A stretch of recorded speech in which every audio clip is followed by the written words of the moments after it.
trade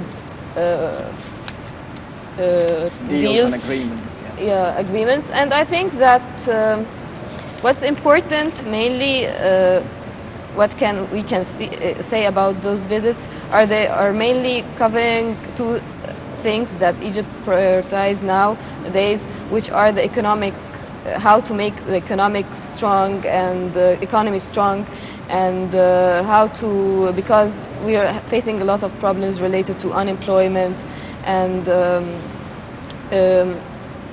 problems also relating to like tourism and things like that. But I think that important aspect also is how to see Egypt from the outside, like how to portray Egypt and the image of Egypt outside. And those foreign visits are aiming to portray Egypt in a better way, in terms of that actually we're not being partners with just one nation, but the whole world, in terms of like political cooperation, economic cooperation, cultural cooperation, which is really important. Yes.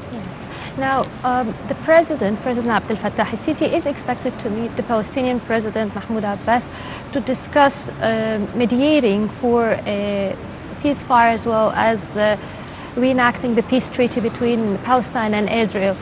From your, again, field of expertise, do you feel that the outcome might be prosperous or accomplishing?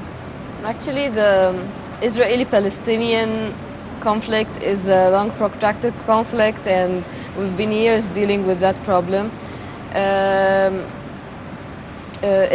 It was like very prominent in the newspapers the last few months, when Israel intervened in Al-Aqsa Mosque, and so it was putting some limits on prayers and things like that.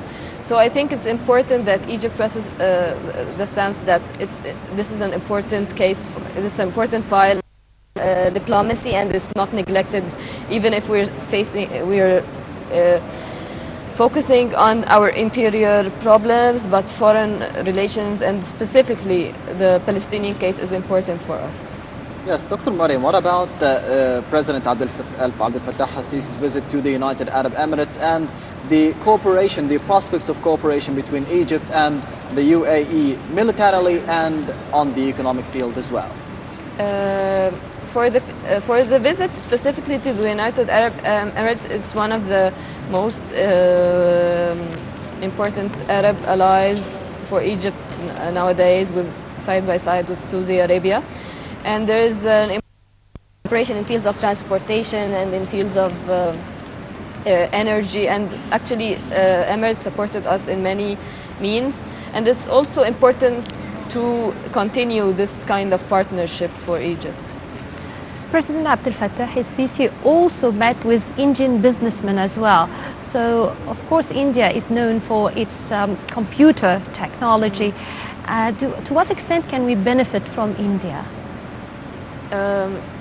I think India is it's a multicultural nation with all the culture, all the different races. You mean? Different. It's multicultural. They have different backgrounds, different villages, and I think it has very strong ties with Egypt that has been there for decades, or even centuries. So I think it's for us, we can of course benefit from this kind of technical expertise, and it's also important to show like India what can the skills we have, the handicrafts, and we can just we have lots of industries that we can export as well, because it's India as a country, we export to it a lot. So Dr. Mariam, as Russia asked you before, the President Abdel Fattah al-Sisi had already met with the President of the Port of Singapore Authority, the PSA Tour company, regarding the new Suez Canal. How do you see the benefits and the outcome of the new Suez Canal so far after the inauguration of it, with about 2 or 3 months? I don't have the numbers about how the outcome of this project right now, But I think if the side began, it will be very important to begin finding lots of opportunities for youth to work there, to open their own business, and I think that they will be a very important added value for Egypt, and it may rise. So it raise a has lot. the potential to be helping and reviving the economy. Yeah, I think so. Well, I'd like to ask you about some of the domestic affairs here in Egypt. We have just passed through the first phase of the Egyptian elections and parliamentary elections, actually. Now, why or what's your analysis of it, and especially about the turnout of the results so far? Related to the turnout specifically, it was a low turnout according to analysts, so it's like 26% according to the numbers. It's low. There are, I think it's not like a boycott or something. It's like a resistance to participate, kind of like that. So maybe they don't think it's it will be an effective parliament, or maybe they have a stake in that. They think there are other entities that they should exert some effort finding also like work opportunities or economic opportunities, caring for their families or caring for their, or maybe this, maybe that, maybe the.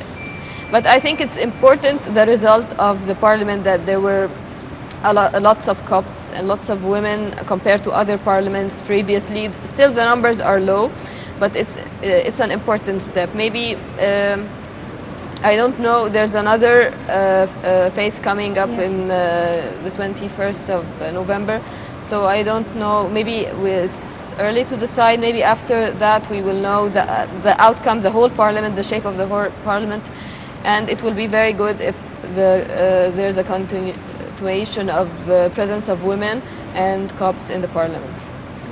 Dr. Mariam, what about, as you said, the shape of the new parliament, the future shape of the upcoming parliament after the conclusion of the second phase of the parliamentary elections? A lot of people are commenting that secular forces are winning the majority of seats in the upcoming parliament. How do you see this? What are the reasons behind this? Al-Noor party actually is this religious party participating in the elections. It lost many seats in the areas which are really known with the presence of, with voting for Islamists.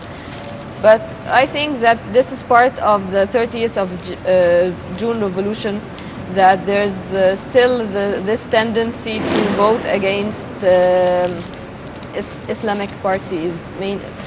Maybe Al-Noor is different a little bit from the Muslim Brothers, but there's a tendency from the population to vote against this Islamist groups maybe. Yes. Well, Dr. Mariam Wahid, political analyst as well as political lecturer, thank you very much for this interview. Thank you. Thank you very much. We'll be going out for a quick break, and in the second segment of Nile Cruise, we'll be talking more about tourism, so stay tuned.